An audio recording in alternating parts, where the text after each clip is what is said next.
Hey everybody, this is Robert from Black Belt Gaming, trying to move into my final turn now. Sorry about the recent delay, but I'm going to try to finish this up as best I can. Pete is nearly insane, he's badly wounded, and he's running from all kinds of nasties on the board. Two are right in his space, and another one is approaching from over here. We've really got one more turn, I think, to try to survive, so let's see what we can do. Pete is,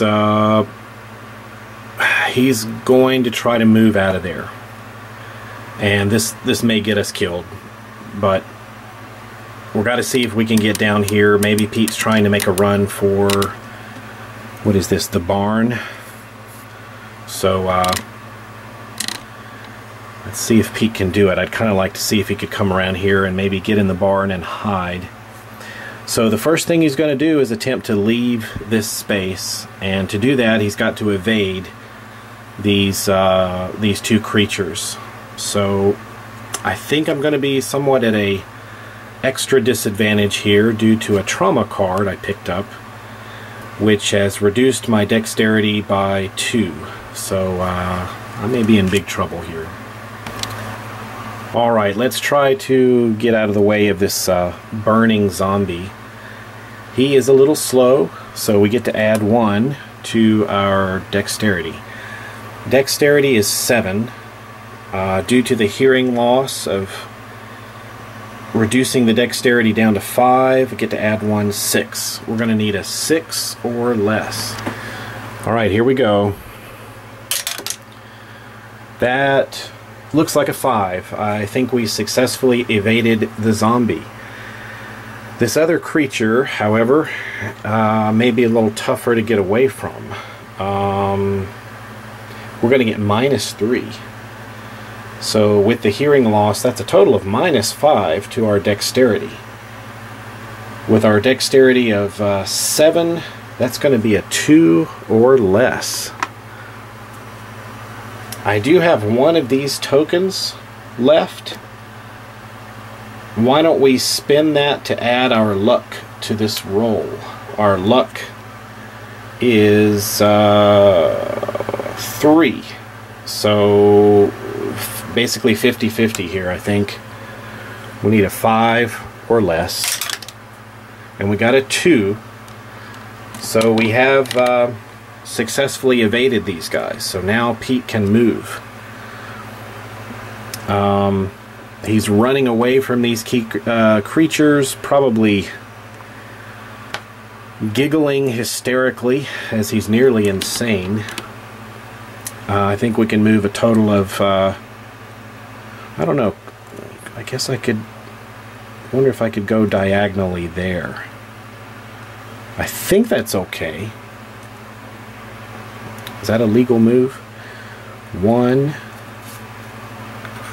And then 2. I think we could get in the door, but isn't this locked? I think we're facing maybe a locked door here. Is that right? Let's take a look and see. A locked door. The door leading into this room is locked and requires a silver key.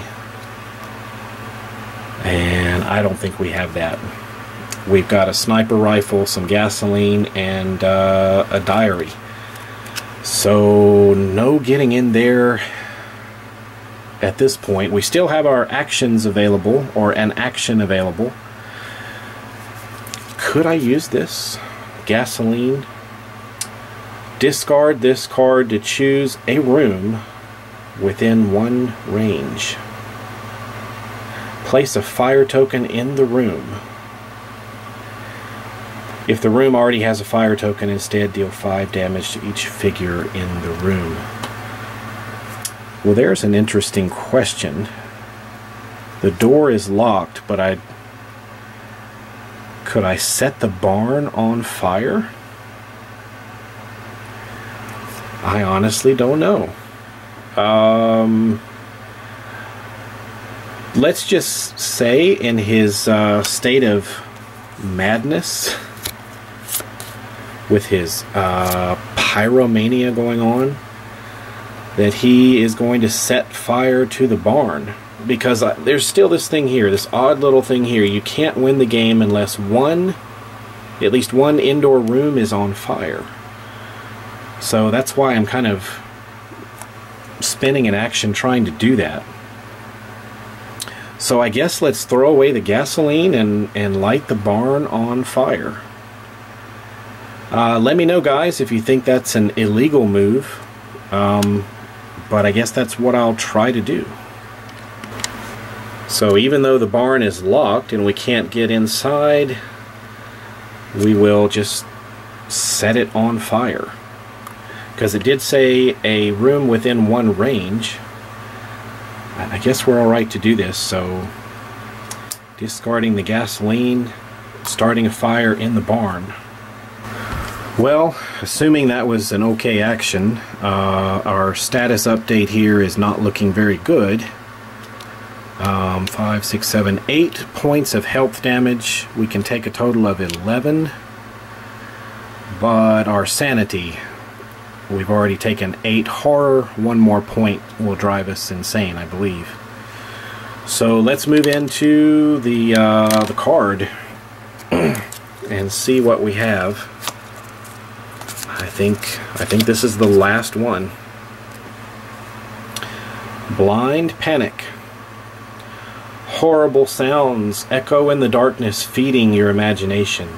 Each player who has 2 or fewer sanity remaining must drop all of his weapon cards. Well, we dropped the sniper rifle. Each player then discards the nearest threat token on the map and places 1 child of the goat or 1 witch in its space. The nearest threat token. Well, the nearest threat token I spotted was all the way across the board near that mountaintop or hilltop where that puzzle box was, and I think a witch is supposed to come up over there. I'm not going to worry about digging up the figure since we're heading into the very last round. Let's keep going. Each player then resolves the reflex effects of his mania cards and then activates each monster. Well, what were these again? Pyromania. Discard this card if you receive it. Place 1 fire token in your room. I guess I have a question here. Is this whole thing a room? I think that was something I was unsure about before. So maybe it is. Maybe this whole barn area with this different spaces, maybe this is all considered a room. Alright, I think this brown border here makes this barn a room. And then I think around here is an outdoor room. So this room was in 1 range, so I think that was okay to light it on fire. But now we have to set fire outside of the barn. So I'm just going to borrow this token up here. And I think that's what we needed to do with our Pyromania. And then we have this one as well. Deal, thinking I'm invincible. Deal 1 damage and 1 horror to any investigator in your room, including yourself. This is gonna do it. I'm totally gonna be insane here. Alright, so that doesn't physically kill us. 5, 6, 7, 8, 9, 10, 11. We could still take 2, but that's 9 horror. I think that's going to take us to 0 sanity. Alright, so just a quick look in the rulebook. Pete has lost it. He's crazy now. He's setting fire to everything and feeling that he's invincible. I'm sure his dog is looking at him like, what in the hell are you doing? But then I think it's time to activate these monsters. For this last turn, we have to activate every monster.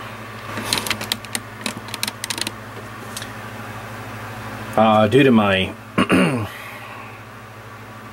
my inability to get in here and film consistently recently, I'm a little fuzzy. I wonder if I should have had those monsters attack in the previous turn. Aren't they supposed to move and then attack?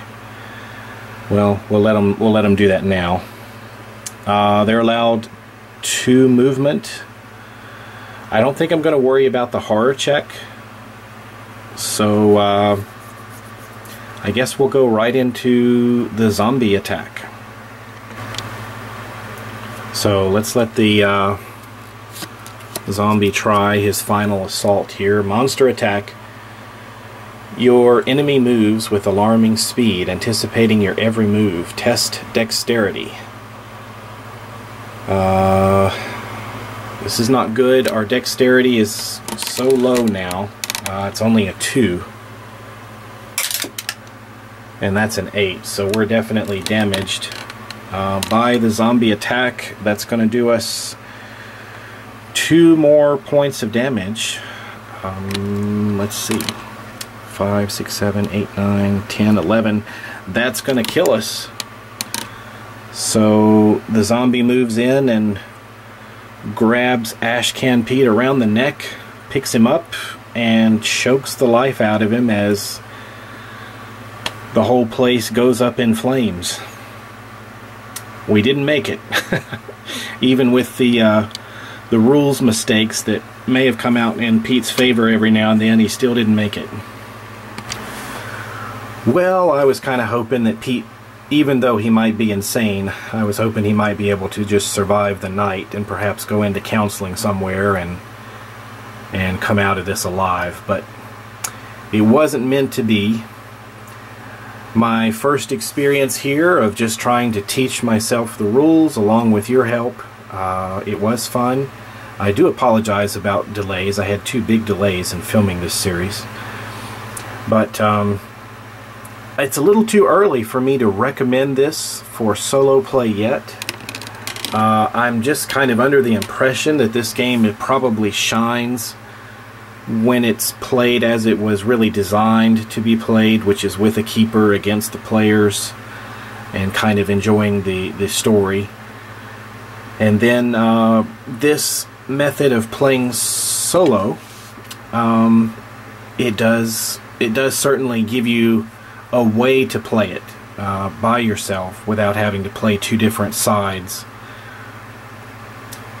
You know, I know I'm moving everything, but you know what I mean. I'm kind of rooting for the good guys here. And it does give you some surprises here with the different cards scattered all around the map. There's a ton of cards I never even had a chance to turn over. Might be interesting to see how the solo one works if I control more than one investigator. What kind of things that might change.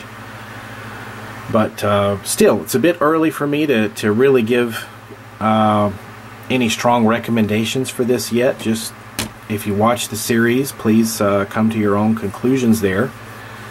But it's certainly rich in theme. There's some great cards and figures and certainly the loss of health and sanity was in the true spirit of pretty much anything else I've ever played with the Call of Cthulhu theme to it.